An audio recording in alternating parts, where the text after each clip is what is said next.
Islamic وظائف and دعائیں۔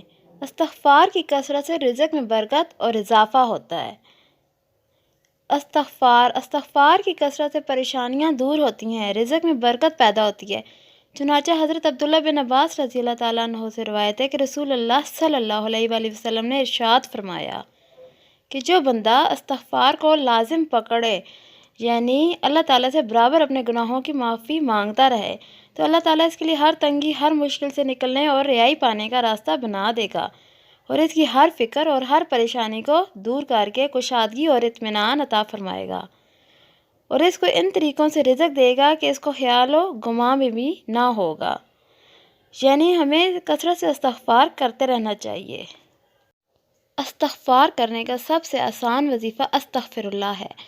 آپ دن میں کثرت سے استغفر اللہ کا ورد کریں۔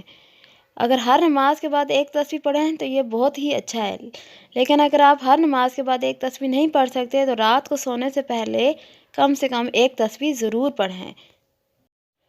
رات سونے سے پہلے اللہ سے اپنے گناہوں کی معافی طلب کرنا بہت ہی اچھی بات ہے۔ ویڈیو پسند آئے تو آگے ضرور شیئر کریں۔ اچھی بات آگے پھیلانا صدقہ جاریہ ہے۔ شکریہ۔